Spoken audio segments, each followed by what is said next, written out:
નમસ્કાર, હું જીમી અડવાણી અને ત્રિકોણબાકા રાજા ગણપતિ મહોત્સવના ફાઉન્ડર તરીકે આપ સૌને નમસ્કાર કરું છું, વંદન કરું છું. જી, આજે ત્રિકોણબાકા રાજાનું 27મું વર્ષ છે. 1999માં ત્રિકોણબાકા રાજા ગણપતિ મહોત્સવ એક માનતા પૂરી થતાં આ લીમડા નીચે એની સ્થાપના કરવામાં આવી હતી અને ધીમે ધીમે લોકોમાં વિશ્વાસ અને શ્રદ્ધાનો ભાવ વધ્યો. લોકોની મન્નત પૂરી થતાં આજે આ ગણપતિ 27 વર્ષમાં પ્રવેશ કરી રહ્યો છે.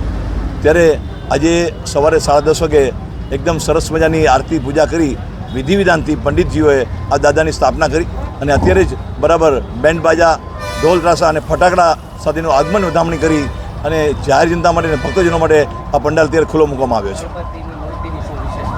આ વખતે અમારી જે મૂર્તિ છે એ ખાસ કરીને આપ જાણો કે છેલ્લા ઘણા સમયથી આ મૂર્તિ ટોટલી ઇકો ફ્રેન્ડલી મૂર્તિ છે, કેમ કે પર્યાવરણની જાળવણી કરવી આપણા સૌની ફરજમાં આવે છે. ત્યારે ત્રિકોણબાકા રાજાએ ઇકો ફ્રેન્ડલી મૂર્તિ સૌથી પહેલાં મૂકવાનું ચાલુ કર્યું હતું અને સ્થાપના કરી હતી અને પૂજન કર્યું હતું. આ વર્ષે પણ આપ જોઈ રહ્યા છો તે સંપૂર્ણ માટીની મૂર્તિ છે અને નાસિકના કારીગરો બનાવી છે. ત્યારે રાજકોટના જે કારીગરો છે, રાજકોટનું કલરકામ અને આપણું ડાયમંડનું કામ વખણાતું હોય છે, એટલે વોટર કલર, પ્યોર વોટર કલરમાંથી આ મૂર્તિને પેન્ટ કરવામાં આવી છે અને ઝીણા જે ડાયમંડ છે અને માણેક છે, માણેક અને ડાયમંડથી આને સુશોભન કરવામાં આવી છે.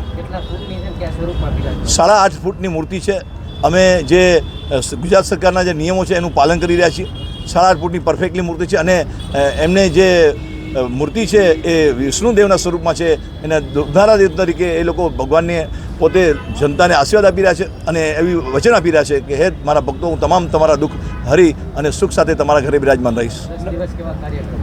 જી, આપ જાણો છો કે રોજ સાંજે 5:30 વાગે બ્લડ કેમ્પ, મેડિકલ કેમ્પ અને થેલેસેમિયા પરીક્ષણ કેમ્પ, ચક્ષુદાન સંકલ્પ, બોડીદાન સંકલ્પ, સ્કિન દાન સંકલ્પના અનેક કાર્યક્રમો સાંજે 5:30 વાગે હોય છે. તેમજ રોજ રાત્રે 9 વાગે લોકડાયરો, અસાયરો સાથે શ્રીનાથજીની ઝાંખી, રામ પધાર્યા અમારા આંગણે, એવા સહિતના અનેક કાર્યક્રમો રોજ રાત્રે 9 થી 12 વાગ્યા સુધી હોય છે.